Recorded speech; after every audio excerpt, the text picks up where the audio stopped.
নমস্কার, আশা করি প্রত্যেকেই ভালো রয়েছেন। আরও একবার স্বাগত জানাই আমাদের ইউটিউব চ্যানেল মিনময় সহজের পক্ষ থেকে। আজকে একটা গুরুত্বপূর্ণ টপিক নিয়ে ভিডিও বানাচ্ছি, যেটা হলো পিএম কিষানের অ্যাকাউন্ট নম্বর পরিবর্তন। হ্যাঁ বন্ধুরা, আপনাদের যে অ্যাকাউন্টে পিএম কিষানের টাকা আসছে, হয়তো সেই অ্যাকাউন্ট থেকে টাকা অটোমেটিক কেটে নেওয়া হচ্ছে আপনার কোনো নিজস্ব পার্সোনাল কারণে। আপনি চাইছেন এই টাকাটা যাতে আপনার অন্য ব্যাংকে, যেখান থেকে আপনি টাকাটা তুলে ব্যবহার করতে পারবেন, সেই রকম একটা ব্যাংক যুক্ত করতে। কিন্তু আপনি ব্যাংকে যাচ্ছেন, অফিসে যাচ্ছেন, পিএম কিষান দপ্তরে গেছেন, সেখান থেকেও করতে পারছেন না। বলছে যে ডিবিডি লিঙ্ক যে ব্যাংকে রয়েছে সে ব্যাংকেই টাকা ঢুকছে। তো এমতো অবস্থায় কি করে চেঞ্জ করবেন আপনার ব্যাংকের অ্যাকাউন্টটি, আজকে সেই পদ্ধতিটাই দেখতে চলেছেন। একদম জেনুইন 100% সত্য। এই পদ্ধতি অনুসরণ করে আপনি আপনার ব্যাংক অ্যাকাউন্টটাকে সম্পূর্ণরূপে পরিবর্তন করতে পারেন। যে ব্যাংকে টাকা ঢুকছে সে ব্যাংকটাকে বন্ধ করে নতুন ব্যাংক অ্যাকাউন্ট যুক্ত করতে পারেন। তার যে প্রক্রিয়া সেটাই দেখতে চলেছেন। অবশ্যই ভিডিওটা খুবই গুরুত্বপূর্ণ, খুবই ইম্পর্টেন্ট। ভিডিওটা অবশ্যই শেয়ার করবেন যদি ভিডিওটা ভালো লাগে। এখন বলছি না, যদি ভিডিওটা ভালো লাগে আপনার কাছে অনুরোধ করছি, কারণ এই রিলেটেড ভিডিও আমরা প্রতিনিয়ত বানিয়ে আসছি। এই রকমই ভিডিও বানাবো যেটা আপনার উপকারে আসবে, এবং এই বিষয়টাই দেখতে চলেছেন আজকে আমাদের এই ভিডিওটা থেকে। অবশ্যই ভিডিওটাকে স্কিপ না করে লাস্ট পর্যন্ত দেখুন এবং আমাদের সাথে থাকুন। একটা ছোট্ট অনুরোধ, আবারও বলছি, ভিডিওটা শেয়ার করে দিন এবং সাবস্ক্রাইব করার পর সাইডে যে বেল আইকনটা, নোটিফিকেশান বেল আইকনটা, ওটাও অল করে দিন। তাহলে কি হবে, যা ভিডিও বানাবো সাথে। আর যারা অলরেডি সাবস্ক্রাইব করে আমাদের সাথে রয়েছেন এতদিন ধরে, তাদেরকে অসংখ্য অসংখ্য ধন্যবাদ। এভাবেই পাশে থাকুন। হ্যাঁ, আজকে যে বিষয় নিয়ে, পিএম কিষাণ অর্থাৎ প্রধানমন্ত্রী কৃষক সম্মান নিধিতে অ্যাকাউন্ট যুক্ত করলেও প্রথমের দিকে, এখন বর্তমানে অ্যাকাউন্ট নেওয়া হচ্ছে না। ডাইরেক্ট বেনিফিট ট্রান্সফার অর্থাৎ ডিবিডি লিঙ্কের মাধ্যমে আপনার ব্যাঙ্ক অ্যাকাউন্টে টাকা আসছে, আধার কার্ডে যে ব্যাঙ্কটা যুক্ত আছে তাতেই।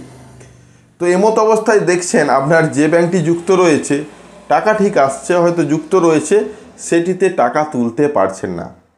আমরা যারা গ্রামে বাস করি আমরা জানি কী কারণে তুলতে পারছি না। তো সেটা আর ভেঙে বলছি না, আপনি চাইছেন সেটা চেঞ্জ করতে। তো সেটাই দেখতে চলুন সরাসরি স্ক্রিনের মধ্যে, তাহলে বিষয়টা আপনার কাছেও পরিষ্কার হবে। চলুন।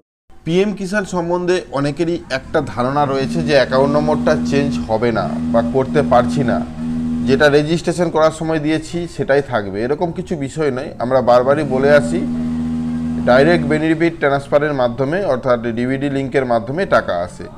তো আপনি কোনো ব্যাংকে না গিয়েই আপনি একটা অ্যাকাউন্ট থেকে একটা অ্যাকাউন্ট চেঞ্জ করে নিতে পারবেন। আজকে তার পদ্ধতি দেখতে চলেছেন। দেখুন, যে স্ট্যাটাসটা বর্তমানে দেখছি সেটাতে অ্যাকাউন্ট একটা যোগ করা রয়েছে। এই অ্যাকাউন্টটা আমরা চেঞ্জ করব। এখানে পাঞ্জাব ব্যাংক থেকে আমরা অন্য ব্যাংকে ট্রান্সফার করব। তো যাই হোক, আমরা একদম সরাসরি সেই অপশানে চলে যাই যেটা বর্তমানে দেওয়া হয়েছে, অর্থাৎ এনপিসিআইয়ের মাধ্যমে। এনপিসিআইয়ের মাধ্যমে কিন্তু এখন ব্যাংকের অ্যাকাউন্ট পরিবর্তন করা যাচ্ছে। তার পদ্ধতি আমরা অলরেডি ভিডিও বানিয়েছি, ডেসক্রিপশন বক্স চেক করে দেখে নিতে পারেন, সম্পূর্ণ ভালোভাবে পদ্ধতিটা বুঝতে পারবেন। তো আমরা এখানে গেছি npci.org.in, কনজিউমার অপশানে যাওয়ার পর যেটা ভারত আধার বলে অপশান রয়েছে ওখানে ক্লিক করুন। ক্লিক করার সাথে সাথে আগে দেখে নিন এখানে স্ট্যাটাসটা কী হয়ে রয়েছে, এটাও আমি আপনাদেরকে দেখিয়ে নিচ্ছি। এখানে দেখুন একটা নতুন ওয়েবসাইটে নিয়ে যাচ্ছে এবং সেখানে আপনার আধার ম্যাপিং স্ট্যাটাস আগে দেখতে পাবেন যে কি রয়েছে। কেন বলছি কিছু রয়েছে নাকি স্ট্যাটাস দেখার জন্য, সেটাও কিন্তু কারণ রয়েছে। আধার নম্বরটা ইনপুট করুন এবং ক্যাপচার কোডটা দেখে দেখে ইনপুট করার পর চেক স্ট্যাটাসে ক্লিক করলেই আধার কার্ডে যে মোবাইল নম্বর যোগ আছে তাতে একটি ওটিপি পাঠানো হবে। ওটিপি দেখতে পাবেন যে কোনো ব্যাংকের লিঙ্ক আছে নাকি। যদি এখানে কোনো ব্যাংকের লিঙ্ক না থাকে তাহলে আপনি ফ্রেশ লিঙ্ক করতে পারবেন, আর যদি লিঙ্ক থাকে তাহলে কিন্তু আপনাকে আগে লিঙ্ক ডিলিঙ্ক করতে হবে। তাছাড়াও একটা অপশান রয়েছে, ডিলিঙ্ক ছাড়াও আপনি ট্রান্সফার করতে পারেন। তো চলুন সেই পদ্ধতিটাই দেখে নিচ্ছি যে এরপরে আপনি চেঞ্জটা করবেন কিভাবে। উপরে হোম, তার নিচে আধার সিডিং বা ডিসিডিং অপশান রয়েছে, ওখানে ক্লিক করুন। ক্লিক করার সাথে সাথে আমাকে নিয়ে যাওয়া হচ্ছে নতুন একটি পেজে, যেখানে আধার কার্ড নম্বর ইনপুট করতে বলা হচ্ছে। আধার কার্ড নম্বরটা দিন। আধার কার্ড নম্বরটা দেওয়ার সাথে সাথে এই দিকে দুটো অপশান, সিডিং আর ডিসিডিং। আপনি যদি চাইছেন ডিসিডিং করে তারপরে সিডিং, যদি মনে হয় যে আমি অন্য ব্যাংকে সিডিং করব একসাথেই, বা আপনি চাইছেন না যে কোনো ব্যাংকে লিঙ্ক থাকুক, তাহলে ডিসিডিং করুন। আর যদি বলেন যে অন্য ব্যাংক আমি চেঞ্জ করব, তাহলে সিডিং অপশানে ক্লিক করুন। নিচের দিকে অপশান রয়েছে ফেস সিডিং, অর্থাৎ আপনার আগে স্ট্যাটাস দেখুন, সেখানে যদি দেখায় কোনো ব্যাংকের সাথে লিঙ্ক নেই তাহলে ফ্রেশ অপশানে রাখবেন। তারপর বলেছে মুভ, অর্থাৎ মুভ নিজে একই অ্যাকাউন্ট, অর্থাৎ আপনার এসবিআই দুটো অ্যাকাউন্ট রয়েছে, দুটো অ্যাকাউন্টের মধ্যে একটা অ্যাকাউন্টে রয়েছে আর একটা অ্যাকাউন্টে ট্রান্সফার করতে চাইছেন লিঙ্কটা, সেক্ষেত্রে দ্বিতীয় অপশান। তৃতীয় অপশান রয়েছে আমার অন্য ব্যাংকে আছে, আমি ব্যাংকটাকে পুরো চেঞ্জ করতে চাইছি, তৃতীয় অপশান। তো এই তিনটে অপশান খুবই জরুরি। তো এই 3 নম্বরটাতে রাখছি কারণ আমার সম্পূর্ণ ব্যাংকটা চেঞ্জ। তো বর্তমানে কোন ব্যাংকে লিঙ্ক করতে চাইছেন সে ব্যাংকের নাম এখানে দেখতে পাবেন। আমরা স্টেট ব্যাংক চয়েস করছি। স্টেট ব্যাংক চয়েস করার সাথে সাথে এখানে অ্যাকাউন্ট নম্বর, অর্থাৎ স্টেট ব্যাংকের অ্যাকাউন্ট নম্বর দিবেন, কনফার্ম অ্যাকাউন্ট করে তারপর সাবমিট করার সাথে সাথে কিছু টার্ম অ্যান্ড কন্ডিশন লেখা এসেছে, এগুলো পড়তেও পারেন, অনেক লেখা রয়েছে। এগ্রি করুন, নিচের দিকে পাবেন। এগ্রি অপশানে ক্লিক করে আপনার যে মোবাইল নম্বরটি যুক্ত আছে সেটাতে ওটিপি যাবে এবং 6টা সংখ্যার ওটিপি।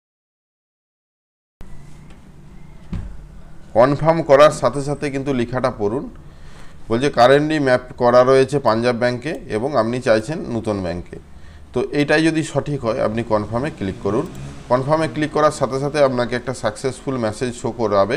কিছুক্ষণ অপেক্ষা হওয়ার পর দেখতে পাচ্ছেন স্ট্যাটাস সাকসেস এবং বর্তমানে লিঙ্ক হয়ে গেছে। কোন ব্যাংকে লিঙ্ক হয়েছে সেটাও কিন্তু দেখতে পাচ্ছেন। এভাবে কিন্তু সরাসরি চেঞ্জ করতে পারেন, আর তাছাড়া ডিসিডিং করেও পরে চেঞ্জ করতে পারেন। আর আপনারা অনেকেই যদি মনে করেন কোনো ব্যাংকেই আমরা লিঙ্ক রাখবো না আধার কার্ডটা, তাহলে কিন্তু ডিসিডিং করতে পারেন। তাছাড়া এর সম্পূর্ণ প্রক্রিয়া কিভাবে হচ্ছে, কেন হচ্ছে, সে বিষয়ে আমরা ভিডিও দিয়েছি ডেসক্রিপশন বক্স। আশা করি আপনি বুঝে গেছেন এবং আপনিও চেঞ্জ করতে পেরেছেন মোবাইল থেকেই। অবশ্যই কথা দিয়েছিলেন ভিডিওটা শেয়ার করুন এবং সাবস্ক্রাইব করুন। আর যারা অলরেডি সাবস্ক্রাইব করে আমাদেরকে সাপোর্ট করছেন অসংখ্য অসংখ্য ধন্যবাদ। এভাবেই পাশে থাকুন। দেখা হচ্ছে নতুন কোনো ভিডিও নিয়ে। ধন্যবাদ।